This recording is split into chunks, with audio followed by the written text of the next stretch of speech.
Good morning. Welcome to Trading Hour. We're coming to you live from the CNBC-TV18 Motilal Oswal studio. I'm Reema Tendulkar. With me is Vivek Iyer. And after 6 days of losses, the markets have rebounded. In fact, the rebound began yesterday only. The Nifty went down to levels of 22,800. January lows, we tested it. And from there began the recovery. And that's extended now to almost 23,200. Nifty Sensex up close to about 0.6%, but the bigger story is in the Midcap index, the small cap index up 1.5%, and finally, advanced decline ratio in favor of the gaining side. Morning's been good.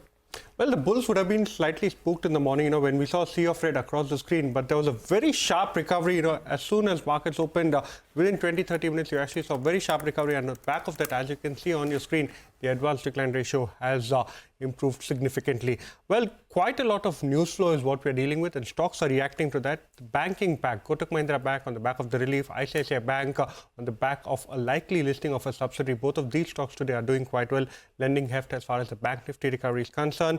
Earnings reactions, look at Muthoot Finance as well as Jubilant Foodworks, both of these stocks up over 6% each.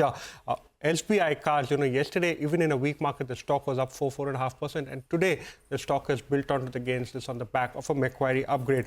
One of the only blips as far as, earnings reaction is concerned is actually Pharma. The Revlimid, contribution has waned off. And on the back of that, Natco Pharma today is a significant underperformer. In fact, now when you're looking at it, almost 20% lower is where we're actually seeing Natco Pharma at. So overall, very positive. Select stocks, on the back of muted results are actually seeing some negative reactions, Reema. Even a company called Rashi Peripherals, Right, which is basically a distributor for IT hardware. So something like a Riddington, this is, another company. And, historically, they've always seen a double-digit kind of revenue growth. But this quarter, growth has slowed down for the company. Quarter-on-quarter, it's negative. And year-on-year growth has slowed down to about 7%. And that's the reason why this stock is down close to about 8.5%. The company we're talking about is Rashi Peripherals. We'll get chatting with the management on Midcap Radar at 1:30. So you'd want to listen to that. But other losers include a Godavari Power, Balaji Amines, Bharat Forge. These are stocks, where the earnings have been a miss and the stocks are muted in trade. But let's talk about one big issue that's plaguing the market. Now, in the market carnage over the last couple of days, the mid, the small cap indices, individual stocks saw cuts of about 8 to 10%. Was any of the selling related to margin-traded funds, margin traded, the leverage trades? Right. And that's been the biggest worry, right? That's been the biggest worry. Margin, that margin calls were getting triggered. And did that contribute to the kind of exaggerated fall that we saw in the market? It's a very interesting discussion. We're joined by Shripal Shah, MD and CEO of Kotak Securities. Thank you so much for joining us, Shripal. First up, give us a sense of what exactly transpired, especially in the last two trading sessions. What is it that actually happened, especially in terms of margin calls getting triggered? Could you quantify it? Could you give us the extent of what exactly, and what kind of stocks and from which universe got impacted more? Thank you, Vivek. As you know, margin trading finance investors are able to enhance their buying power. They put part of the money and balance is lent by the brokers. This entire MTF book for the market as we speak today is around 78,000 crore. And this book has not moved much. So to correlate to the current market fall would not be appropriate. In fact, what we see is that the number of margin call at a broking firm are in line with the market movement, and it is not in disproportionate way because of the MTF book. So MTF book is almost steady and it is actually reflecting the market movement in terms of the fall in the Nifty value versus the MTF book value. Okay, and you're saying that in the last couple of days, it's not that leverage trades was sold in an accelerated fashion and the MTF book continues to stay the same at 78,000 crore. What was the number at its peak, the MTF book? Rima, we saw around 85,000 crore of MTF book somewhere in September or October, which stands at around 78,000 crore today, which is around 9 to 10% fall. And if you look at even Nifty level, which peaked out in September, today Nifty is down 10 to 12% from that level. So if you look at it, MTF is actually reflecting broadly the market movement and the sentiment. At the end of the day, MTF is a leverage product and it is a bull market product. If sentiments are good, investors are confident of returns on the stock, they will get into MTF as a product. Right. Thanks for that, Shripal. We're also joined by Dheeraj Velli, MD and CEO of HDFC Securities. Dheeraj, would you concur with what Shripal had to say? He believes that maybe not all of the fall that we saw in the markets could be explained by margin calls getting triggered. What is your sense? And do you feel that, especially in the last two trading sessions where we saw an accelerated fall, did quite a few client books get liquidated? Yeah, thank you for having me. I think my views are very clear on that. MTF margin calls do not make significant impact when it comes to the broad markets, but stock-specific impacts are definitely there. What we have seen in the last few months, after peaking of MTF book in September 2024, around 83,700 levels in the Nifty, in NSE, it has corrected to 20%, now close to 67,700 levels on February 10th. So if you look at from that point of view, the book has corrected 20%, and it has its own impact on some stock-specific corrections, but not on the broader markets. Dheeraj, you want to tell us some of these individual mid-caps and small caps where we have seen unwinding related to this? Yeah, absolutely. HNIs have been taking more positions on mid and small caps.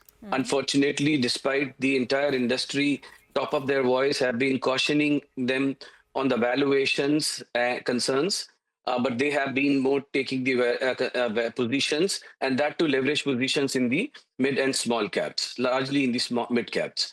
So that's where we've seen a steeper correction. If you look at NSE 500, from their peak respective prices, average corrections are about 31%. And that get reflected in the pains in the portfolio of most of the retail and HNI investors.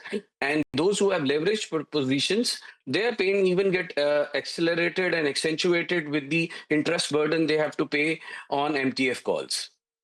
Shripal, just to bring you back to the conversation, you told us that margin trading facility book is now down to 78,000 crore. Our colleague Nigel points out that as on Feb 7th, it was close to 78,100 crore, and 2 days back, it fell as low as 67,000 crore. So what is the current trend? And in case there is, further fall that we see in markets, do you worry that there could be further margin calls that could get triggered? So, what you mentioned is correct, Vivek. One day we saw a fall, but what happens is this is a book which is reported by exchanges on a daily basis based on the reporting done by each brokers. So broadly, I think we should look at the average book for a particular period rather than a day-to-day trend. It is possible that that reporting is normalized over a couple of days of reporting timeline. So I would say that 78,000 crore is the today's number as of yesterday, which is reported and which is available today morning. So the book has not moved much. And in terms of leverage, I think the good part of this book is that this, even for the large cap, investor can leverage only up to 4x. So it's not that very high leverage product compared to, say, options and futures, where sometimes the leverage in the options market are far, far more than the MTF as a delivery product. So I don't find this being a too leverage play, and that can, causing any market fall or a trigger for the correction. So Shripal, leverage for large caps was 4x. What was the leverage you were offering on mid and small caps? And would you now look to, just for the sake of, managing your risk, look to bring it down? Or have you started already? Okay. The way it works, Rima, is that first and foremost, regulator has prescribed for each stock what should be the leverage, and that is defined based on the quality of the stock, the impact cost of the stock, and what is the liquidity of that stock. And after that, there is these multiples which are allowed as a regulatory mechanism. On top of that, each and every broker can have their own additional margin. And at Kotak Securities also, we do have our margins which are in some stocks more than what regulatory prescribed is. So it is a very normal practice and nothing too specific to current market trends.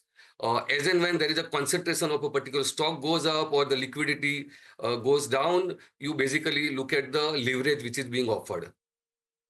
Dheeraj, Shripal tells us that this is largely done in a very orderly fashion. But what we've actually seen, especially when it comes to the price action, it does appear in certain cases, in case there is additional margin requirements not being met, there is significant impact, especially when it comes to stock prices. So how exactly is this managed at the broker's end? See, the entire industry is expected to do a daily mark-to-market in MTF positions. To that extent, all brokers are doing daily mark-to-market. So there are no sudden or knee-jerk reactions we have to work on MTF positions. As Shripad just mentioned that it's not a significant leverage, I concur his views that this cannot cause a market level concerns. However, on a stock specific, yes, there could be a margin triggers because most of the opportunities identified in terms of potential gains are similar by many brokers, and they have leverage. They have allowed leverage positions on similar kind of scripts. So to that extent, if there is a significant correction, let's say a continual correction of 20-30% in 10-12 days, that's when there is a more pain, and that's when it leads to a more correction in the particular stock or script. And otherwise, it will not have any significant impact on the margin calls on the markets. Right. Shripal, one last question. What is the repayment cycle like currently? Has that been on a rise, and should that be brought down as a safeguard? Your view on that? So this is a product where client is able to carry on the position without any time limit as such. Each firm can have a different time limit prescribed, but this is a very liquid product. And in fact, if you look at this product, it is for the clients who are active in the market. So they actually look at their position and portfolio on a daily basis. So sometimes you don't even have to look at margin call as a corrective measure. Clients themselves actually end up reducing their position if they feel so, or they're bringing in the additional margin. Okay, gentlemen, we'll leave the conversation here for now. Thank you very much for joining in. We will slip into a very short break. On that note, we'll come back with more on markets. Stay tuned.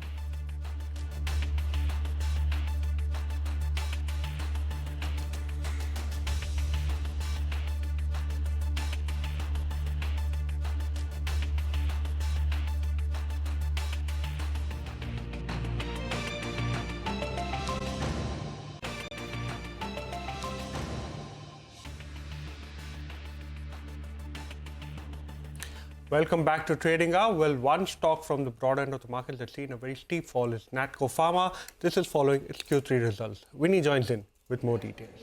Yes, absolutely. We're seeing a very sharp fall in Pharma today because of that weak number that's come in. Whether you look at in terms of revenues, that's down 37% on a year-on-year basis, and margins has seen a contraction, also very sharp contraction. Now, both these reasons are factoring in because Revlimid sales have started reducing for the company, and that is clearly visible in terms of the numbers. Lower contribution of Revlimid leads to lower margins because Revlimid was a high-margin business. Export formulation sales, that's seen a decline of 53%. Domestic formulation seeing a decline of around 3% on a year-on-year basis. So clear pressure is coming in on the most part of their business. API sales on the other side has seen a good growth of 44%, while CHS, that's the crop health sales, that has managed to see a growth of 7%. But all in all, weak set of numbers from Pharma. Revlimid sales clearly impacting the growth of the company, and that is why we're seeing a decline in the stock. Big fall seen in Natco. That's clearly the accident of the day. Vinny, Lupin's numbers were great yesterday, but the stock was under pressure. What more have you picked up on Lupin? Because the stock has bounced back 4%. Absolutely. So we have a good, decent commentary that's coming from the management when they spoke to CNBC-TV18. Specifically in terms of the India business, they expect this buoyancy also to continue. This time, a respiratory side of the business saw and faced some bit of a pressure, but they're expecting that to start seeing a recovery coming in FY26. So keep an eye out on that one. Other than that, diabetes business of the segment of the business, that is expected to see single-digit growth coming in from FY26. Currently, that impact is going to be because there are a couple of exclusivities that will come off in Q4. So because of that, FY26 for diabetes segment, which is seeing a 11% growth this time, maybe could come to single-digit growth. But post FY26, again, we'll start seeing double-digit growth coming in for that segment. Now, margins, they've given a guidance of 22.5 to 23.5% margin guidance for FY26, and onwards also they are expecting margins to see further more improvement. On the US front, they're expecting $250 million average sales per quarter coming in from FY26 and onwards. So they're quite optimistic on the US sales. Spiriva, they expect the market share to ramp up going forward in Q4 and FY26 as well. Albuterol on the other side maybe could see some bit of a pressure in terms of market share, but they're expecting to sustain these levels. Not much of an issue in terms of competition.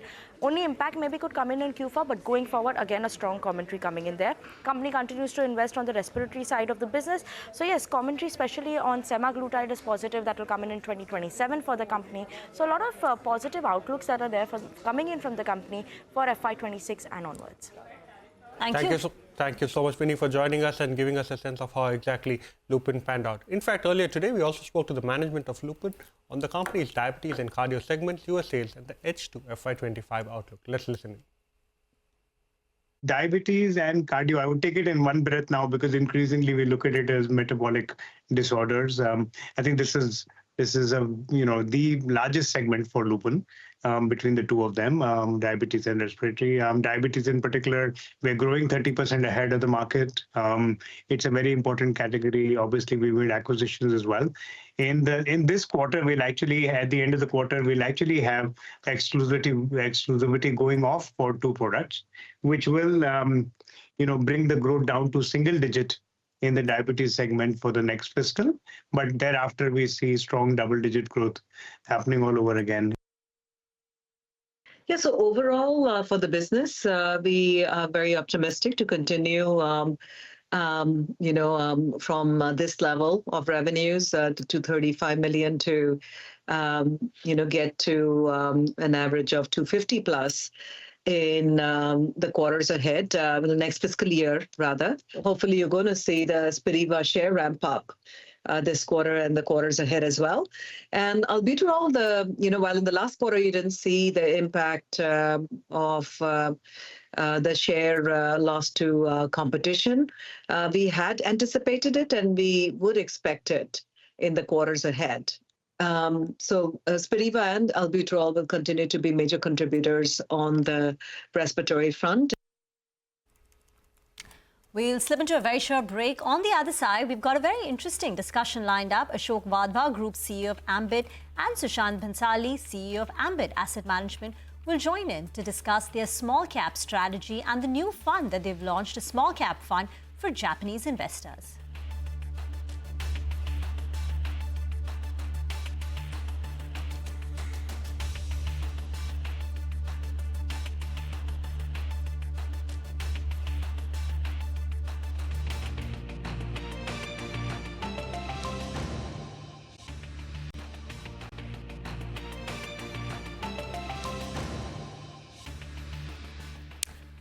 Welcome back. Now, Ambit has launched a small cap mutual fund for Japanese investor. It's a fund started in Gift City and it's going to pool in Japanese retail money, and they've raised close to about 2,000 crore rupees. To discuss this and more, we have with us Ashok Vadhva, Group CEO of Ambit, and Sushant Bhansali, CEO of Ambit Asset Management, on the show now. Mr. Bhansali, if I may start with you first, give us some details about this Ascension Fund. And I'm sure while this idea was conceptualized a while back and it's just coming to fruition now, the timing, right? We've seen and we continue to see relentless FI selling and small caps being battered. Sure. Thank you for being here with us.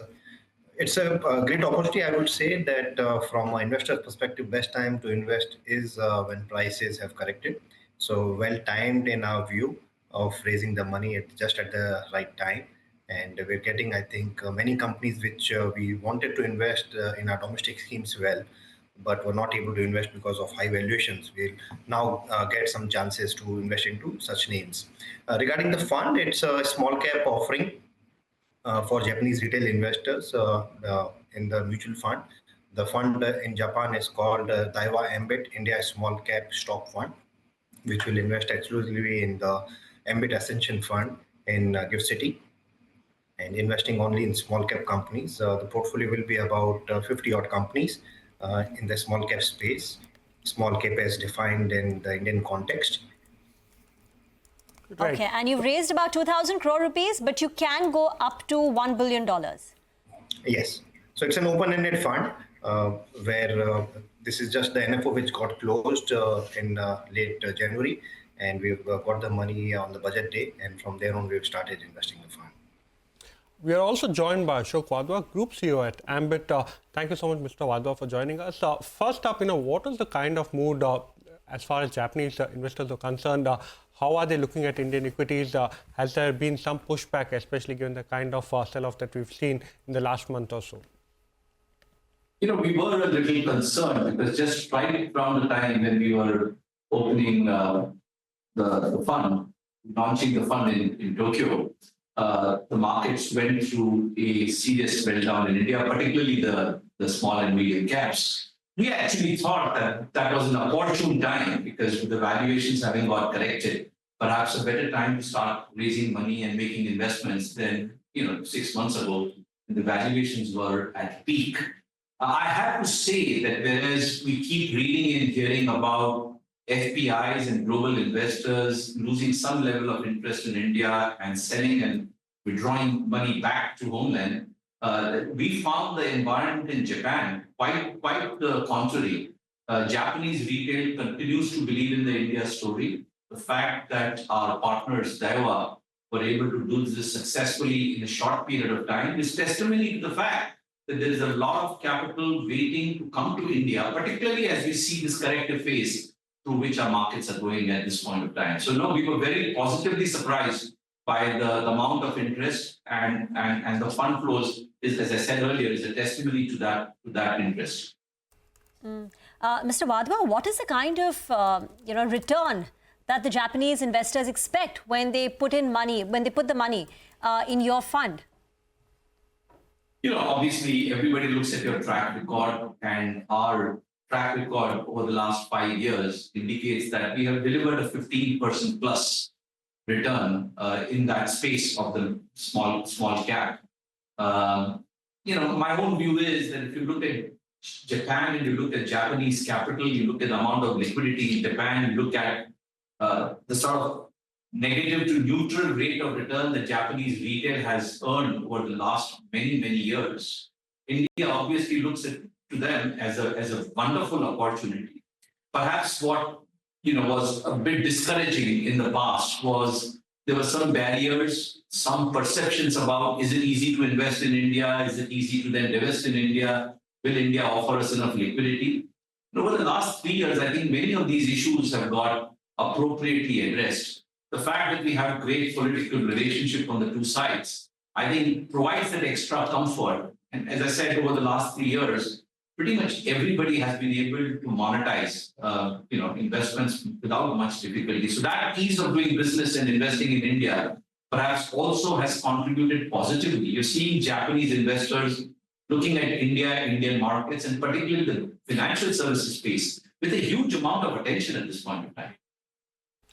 Mr. Bansali, while these points are taken on board, give us a sense of how exactly you will go about doing the stock selection. You said you were looking to have a portfolio of close to 50 stocks. So which are the sectors you like currently? Which are the sectors where you find valuations palatable? And which are the sectors that you will continue to avoid and maybe look at a later stage? Small-cap investing is quite different from large and mid-cap. So you don't have those traditional banks or IT services companies or large pharma companies to invest in. Small-cap is a lot of sectors.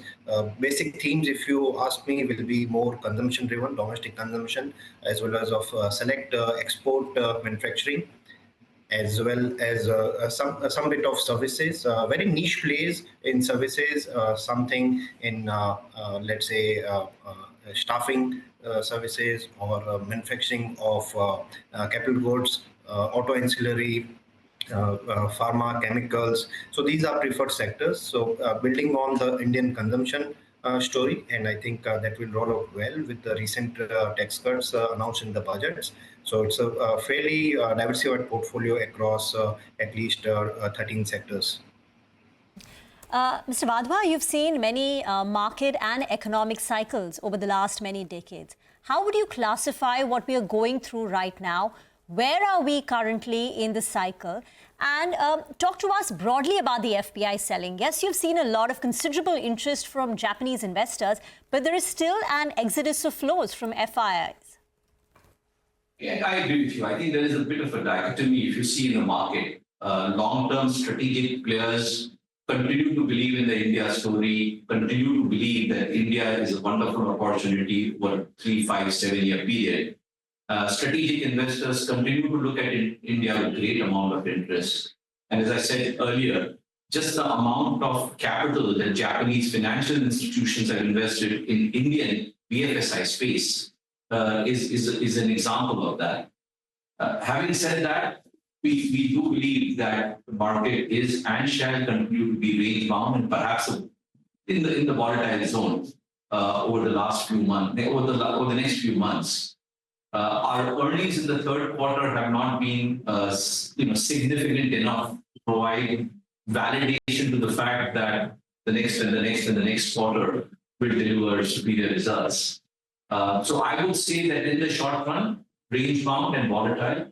But I don't think anybody questions the medium to long-term story of India. And therefore, those who are looking at India from a 3 and a 5 year horizon, I would like to believe will continue to invest. Perhaps an opportunity now with the market having corrected over the last 2 months, perhaps an opportunity now for them to relook at India when the valuations are significantly more opportune. And as I said, I remain cautiously optimistic about investments in India and the Indian market. Do you think this year could be a washout, negative returns kind of a year, considering that we've had 3 good years on the trot? I mean, law of averages would say that this year is bound to be less attractive than the previous 3 years. Whether it will then result in a negative return or certainly return which is not commensurate to what we have seen over the last 3 years, I think it's fair to say that the law of averages will ensure that this year is not as attractive as the previous 3 years. But whether that means it will get into negative zone, I'm not sure I'm willing to bet on that yet. I would like to see the results for the quarter ending March before we start thinking on those lines. Right. Thank you so much, Mr. Madhwa. Thank you so much, Mr. Bansali, for joining us and giving us a sense of the small cap universe as well as the interest from Japanese investors in your upcoming fund. We wish you the best.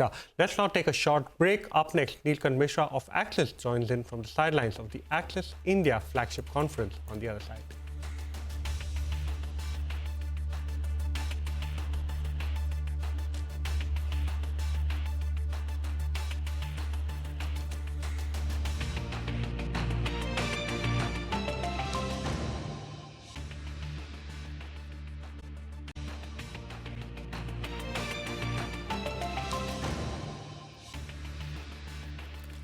Welcome back to Trading Hour. Well, we have a very special guest. Neelkan Mishra, Head of Global Research at Axis Capital and Chief Economist at Axis Bank, joins us now from the sidelines of the Axis Capital India flagship conference. Thank you so much, Neelkan, for joining us. First up, how has been the mood? How has been the interactions as far as the various investors are concerned? And what is your current take as far as markets are concerned, especially in the context of valuations?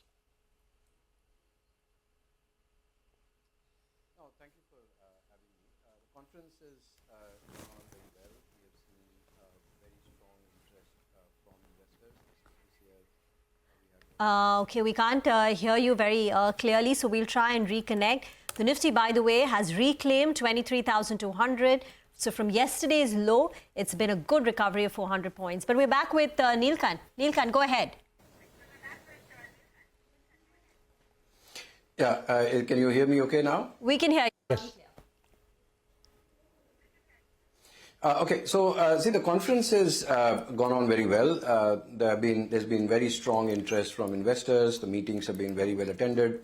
There's been significant foreign participation. In fact, one of the points I do like to make to investors is that even though the FII outflow has been quite strong over the past 5-6 months, the number of FIIs which are participating in India continues to go up. So there is still a lot of interest.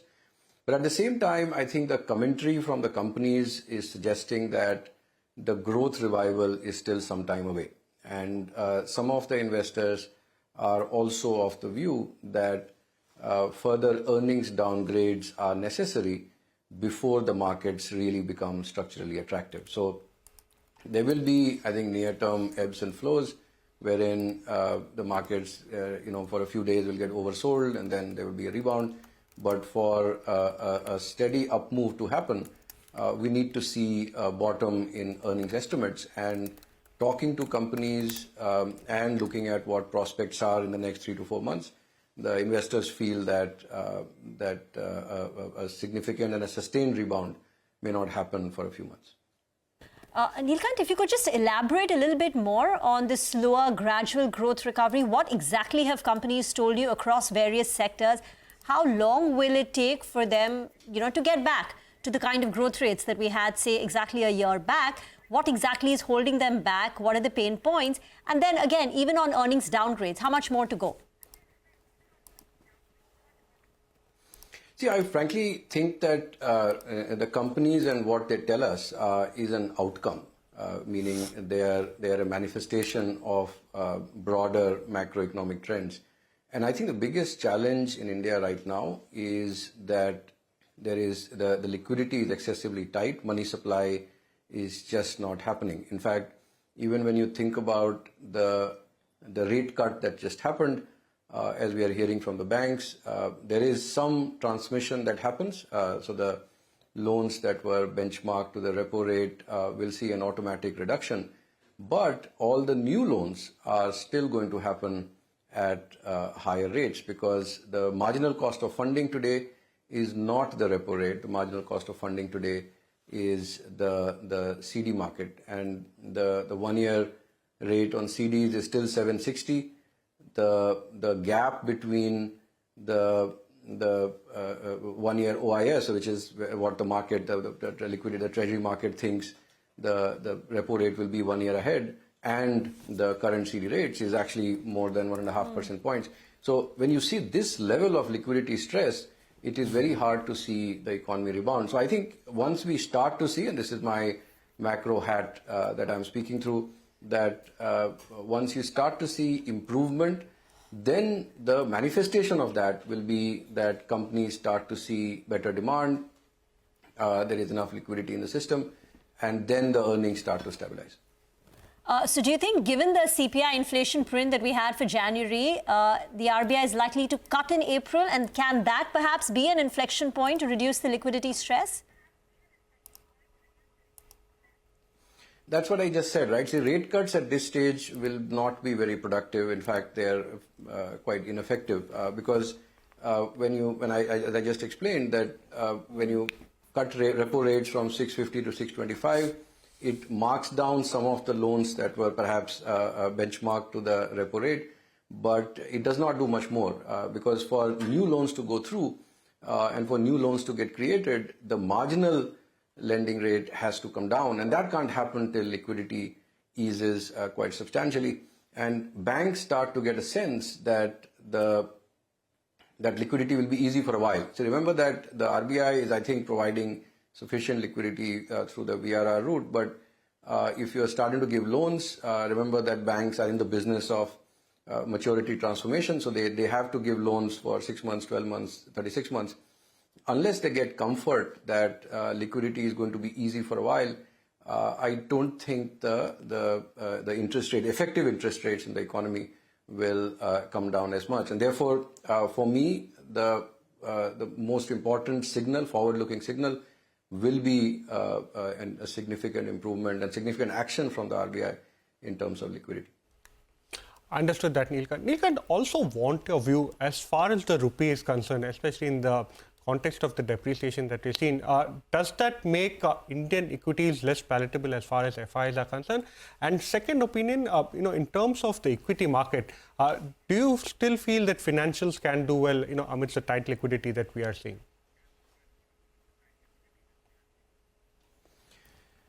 So the great questions, both of them. The first one, remember that when we are thinking about the FIIs, it is always a relative game. There is no absolute game. Actually, most of investing is a relative game in that matter. And therefore, the rupee on a 6-month, 12-month basis is actually not done that much badly. I mean, it is just that there was a period of significant stress where the RBI had to intervene strongly, and therefore a lot of these concerns emerged. But a 5% depreciation when the DXY has been so volatile and has strengthened so much is actually not that bad. So this is not the reason why the foreign portfolio investors would find India less or more attractive. I think what will help bring back confidence is that the reduction or the pace at which earnings are getting cut. So like even in the December quarter results, the Nifty EPS has fallen by almost 3% for FY 25, 26 and 27. So what this does is it cancels out the roll forward gains. Remember that FY 26 and 27 EPS growth by consensus for Nifty is still 14, 15, 16%. So every 3 months you are gaining about 3.5 to 4%. Now if that gets cancelled by the pace of rate cuts, then there is no juice left in the market. And therefore, once the EPS cut starts stabilizing and we start to see maybe a 0.5, 1% kind of cut, then the market starts to move up. And I think that's what most investors are trying to assess. Some of them at our conference feel that this may start happening only after May, June. Some think that the base effect will remain strong even after June. But I think the good leading indicator will be liquidity. And that takes me to your second question, which is on the attractiveness of financials. See, when you are assessing prospects at this stage, normally I try to be very predictive when I'm doing forecasting. What I think should happen is actually not very important. I think what is very important is what is likely to happen. But in this case, it is given that there is not much room, and we saw that in the budget, not much fiscal room to stimulate growth. As we are seeing, there is not much of benefit to come from directly when interest rates start getting cut. But there is a lot more to be gained from if system credit growth was to start to improve from here. And therefore, if the economy was to revive, I think financials would be the channel through which the pickup in loan growth would be the channel through which the economy can revive. And therefore, I think if one was to be prescriptive and expect that the right thing will be done, then financials would be a better choice. Neelkant, a great conversation. We look forward to chatting more with you if and anything comes out with respect to the reciprocal tariffs. All eyes are going to be on that. Enjoy the rest of the conference. Get into a break. On the other side, we'll put the spotlight on Kotak Mahindra Bank. Stay tuned.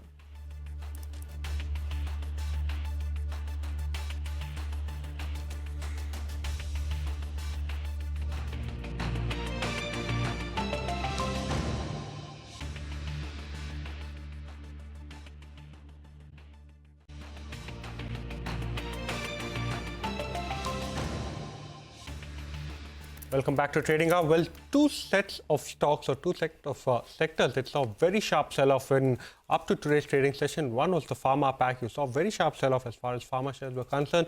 Today, there's been a very sharp rebound. Most of the generic companies are doing very well in the session today. Aurobindo Pharma, one of the top gainers. Ipca Labs, Mankind, Lupin, after the sell-off, saw post-results yesterday, today has rebounded very sharply. Suven Pharma is another one on the back of very strong earnings. We also had the management on Chartbusters a while ago, and that particular stock too doing quite well. The other sector is the Nifty Realty Index too, which has seen a very sharp bounce back. Well, time now for a short break. We get to our conversation with Dave Ernstberger of S&P Global Commodity Insights on the other side.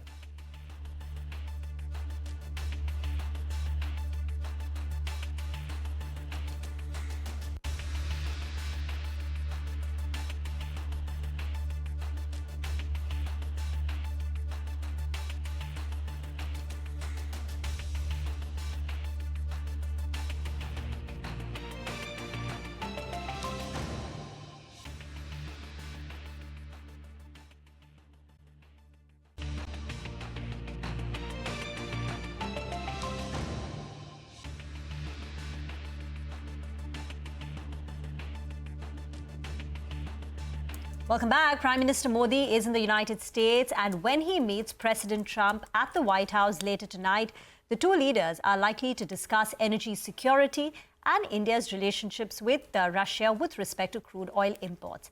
Now, CNBC-TV18's Manisha Gupta caught up with the co-president of S&P Global Commodity Insights from the sidelines of the India Energy Week, and she began her conversation by asking him his expectations from the Modi-Trump meet. The conversations we're having here at India Energy Week are focused on how India is very keen on bringing gas into the energy mix more and more. And that creates a common cause with the U.S., which is very keen to export as much gas as possible. So it seems very likely that there's a natural ground that's been set for some sort of government-to-government agreement, in principle at least, around LNG exports to India. And that would be actually a good deal for both countries. How that then gets put into practice by the companies themselves, well, that will all follow on afterwards. But I'd expect to hear a lot of positive developments around the gas market for sure. There's also a lot of conversation on what the next 4 years could look like with Donald Trump as the U.S. president. A lot of changes perhaps in policies and the way the world functions. Tariff is something that we already have started to react to. Yes, it's interesting to think about what will happen after the round of tariff conversations, which could stretch on for months, really. But what follows on after that, after this administration has marked out its space theoretically and economically around global international trade? Looking beyond tariffs, it seems very likely that the U.S. wants to be at the center of a very transactional, trade-oriented flow environment in the global marketplace. So it'll be interesting to see how commodity flows change, how energy flows change once this tariff situation settles down. There will be big changes there, and likely the U.S. will be importing less of certain markets and exporting more. And then how that settles up the rest of the world is the question we all want to see answered, really. You know, Dave, years ago, and this was a saying really, that every 20 years the world changes, and then it got cut down to 10. Would you say it's come to 5 now? Probably come down to every 4 years at this point, I would say, right? So, and we can expect to see a lot more policy change coming beyond that. Really the question on people's minds, though, not just here in Delhi this week, but everywhere else in the world I've been lately, is how does the rest of the world reposition itself following on from these positions that are being taken by the administration? And that's actually where the conversation has already begun to evolve to, is what will India do? Also, what will Canada and Mexico do? Right. What will China, what will Russia do? So there's a lot of dominoes to fall after this next couple of weeks and months, which is where that every 4 year cycle begins to come from. So would you say that it's going to be very, very difficult to predict crude oil prices for this year now? Because most of the people that I have spoken to in India Energy Week over the last 2 or 3 days do say the same thing. Well, actually, oil prices, ironically and a bit unusually, are one of the relatively knowable constants in the world today. I mean, I don't know about you, but I'm more used to a world where oil prices are like the wild card, right? But actually, we expect oil to be averaging around $70 to $75 a barrel this year and next year, with a downside risk there. I mean, it could be closer to $70 a barrel next year, closer to $75 a barrel this year. The risk is to the downside, though, because when you look at the tariff situation, the slowing of international trade, and perhaps slowing GDP, we're already in a fairly lukewarm environment for growth in oil demand. That could begin to fall a little bit. So, but even there, we don't see necessarily a collapse in prices, because structurally speaking, these kinds of prices are sort of built into the cost as well. Okay, by the way, here is some good news. In fact, great news, because the numbers are out and CNBC-TV18's dominance on budget day continues. We continue to knock out competition. So on budget day, in fact, during the budget speech, CNBC-TV18 is the clear number one with 95.3% of the viewers watching CNBC-TV18 during the finance minister's speech. In fact, India chose CNBC-TV18 as its budget destination with almost 93% viewership on budget day. We thank you. We thank all our viewers for their consistent support, patronage, trust, and the love that you've showered on CNBC-TV18 over the past so many years now. And thank you for keeping the faith in CNBC-TV18 and watching us on this very crucial budget day during the speech and through the day. So thank you once again from everyone in front of the screen and the many people working tirelessly behind the screens.